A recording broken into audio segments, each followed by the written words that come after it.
તંત્રની ઘોર બેદરકારીના કારણે ડભોઈ કરનેટ કેનાલ પર રેલિંગના અભાવે ઇકો કાર ખાબકી.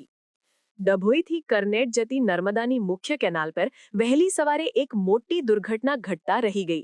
કેનાલ પર પ્રોટેક્શન રેલિંગ ન હોવાને કારણે એક ઇકો કાર સીધી કેનાલમાં ઉતરી ગઈ હતી.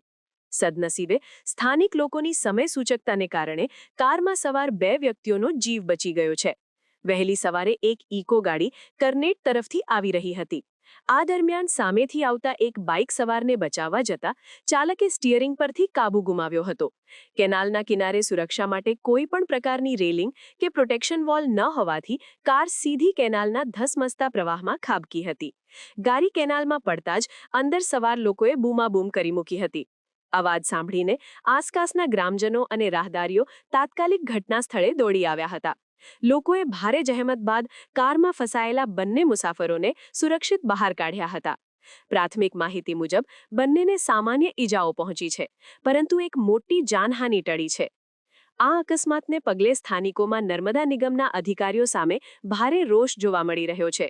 લોકોનો આક્ષેપ છે કે વારંવાર રજૂઆતો કરવા છતાં કેનાલ પર રેલિંગ નાખવામાં આવતી નથી. અધિકારીઓની બેદરકારીને કારણે નિર્દોષ વાહન ચાલકોના જીવ જોખમમાં મુકાય છે. શું તંત્ર કોઈ મોટી હોનારતની રાહ જોઈ રહ્યું છે? તેવો સવાલ પણ ઉઠાવવામાં આવ્યો છે.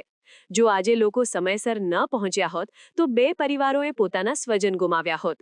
તંત્ર હવે તો જાગે તેવો એક સ્થાનિક પ્રત્યક્ષદર્શીએ આક્રોશ વ્યક્ત કર્યો.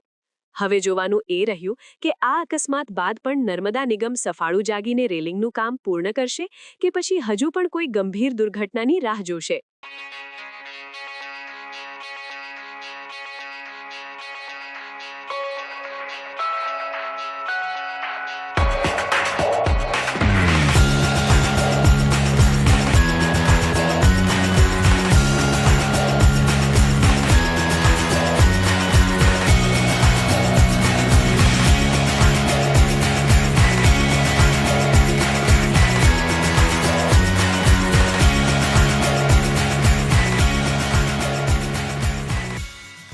સમાચારની અવનવી અપડેટ જોતા રહો નિખરતા ગુજરાત ન્યૂઝ સાથે. નિખરતા ગુજરાત ન્યૂઝને લાઇક, શેર, સબસ્ક્રાઇબ કરો અને બેલ આઇકન દબાવીને સમાચારની ઝડપી માહિતી મેળવો.